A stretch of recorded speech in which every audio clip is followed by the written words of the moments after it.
Today the Supreme Court received a bill urgent in the national interest, which was basically the 18th Amendment to the Constitution. This contains the first set of proposals that the Mahinda Rajapaksa regime intends with regard to constitutional reform. The key features of this amendment are that the term bar on the presidency will be removed, and therefore any individual can contest the presidency after having served out 2 terms, as is currently the case, can go on to contest a 3rd or 4th or 5th.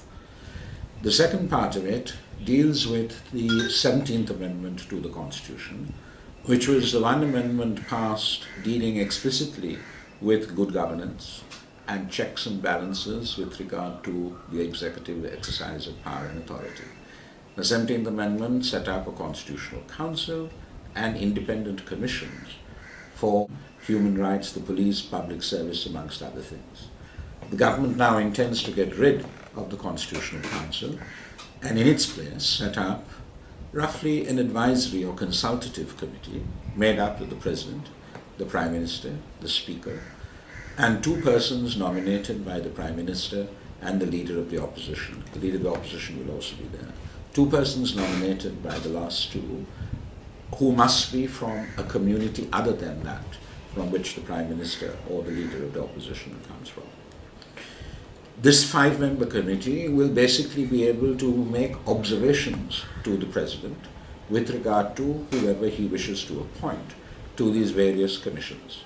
They can also nominate people via the Speaker to any of these commissions. The sum total or the cumulative impact of these 2 main features of this amendment is the consolidation of power in the hands of the President. This is happening at a time in Sri Lanka where we need to move from post-war to post-conflict.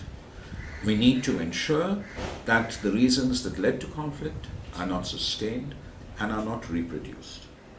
The priority of the government nevertheless seems to be not constitutional reform to resolve the ethnic conflict, but constitutional reform to consolidate the President's hold on power.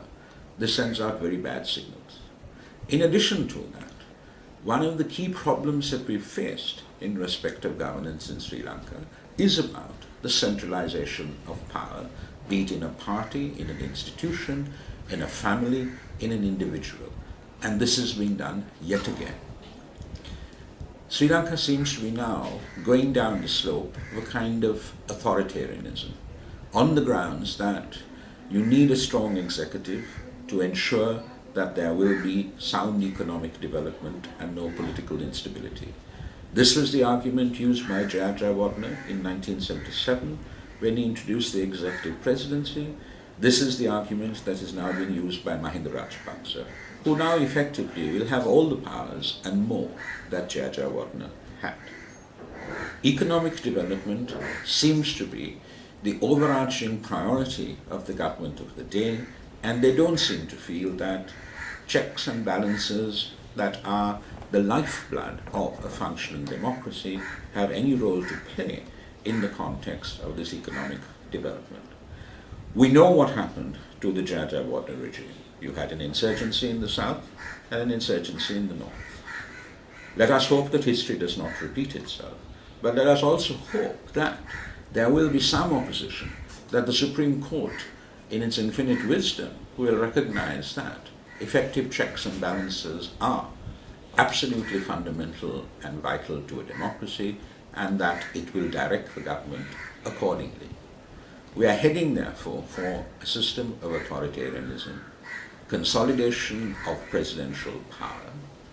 The argument at the end of the day, perhaps, that the Mahinda Rajapaksa regime will make is the argument about strong executives and economic development, but the truth of the matter is probably that they want to avoid a succession fight.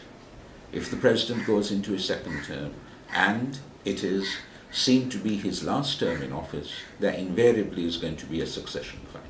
And that succession fight, as we all know, given the political dynamics now at play, are not restricted to the party from which he comes from, but it may also be from within the family as well.